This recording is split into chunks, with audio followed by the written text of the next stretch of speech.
Welcome to my YouTube channel, Cerny in Japan! At ayan, nandito tayo ngayon para kumain ng kakaninang Pinas dahil na-miss po natin talaga kumain ng mga pagkain Pinoy. At syempre, tagal natin dito sa Japan. Minsan lang tayo nakakain ng mga ganitong pagkain. Kaya ito, nakabili ako dito sa Japan sa isang Pilipina na nagtitinda ng mga kakanin. At ito nga ang nabili natin. Ang sapin-sapin. Ayan, kulay violet pa yan. Ang ating paborito. Nakamiss kumain mga ganito. Salamat na lang sa Pinay ng tinda nito. Dahil nakabili tayo. Pinuntahan ko po talaga siya. Mga 25 minutes ang biyahe papunta doon sa kanila. At ito pa, isang kakanin natin, no? Ang kutsinta at ang pichi-pichi. Ito. Naka-plastic pa nga, oh. At siyempre, naka-ready na tayo ng ating pork, ang tinidor. Yan.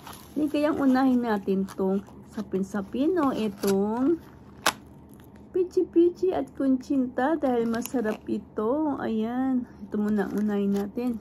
Paborito ko ito, ang sapin-sapin dahil paborito na natin ang kulay na violet. Ayan. Ang sapin-sapin po ay nasa 350 yen.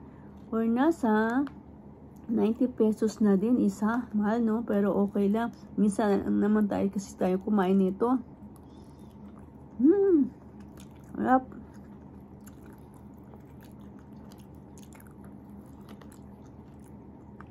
Pala rin tayo nagmukbang. Harap na ito kasi may latik, oh.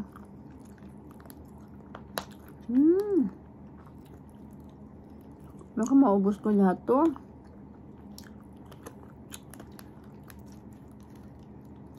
At next naman, itong kutsinta at saka ang pichi-pichi.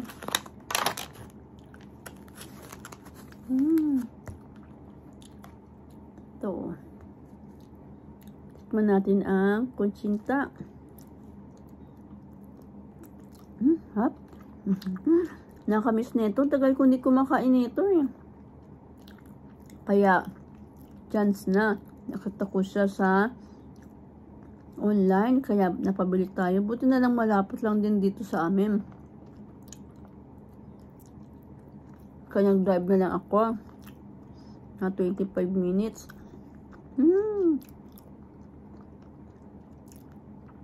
Bihira lang kasi mga Pilipina na titinda ng mga ganitong kakanin. Sugi naman, o susunod naman, ang pichi-pichi.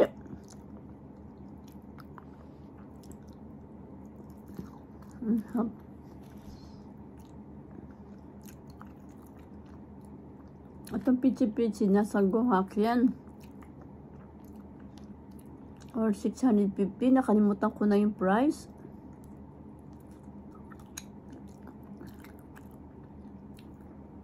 Ayan. Yep.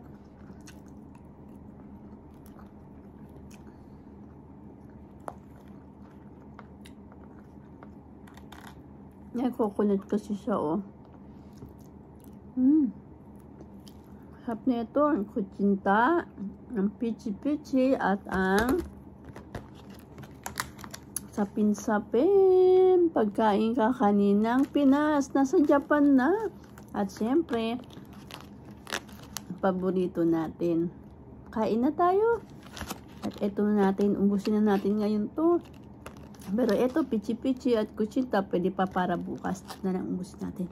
Kain tayo. Thank you for watching my YouTube channel. Please subscribe and bell the notification. Cerny in Japan.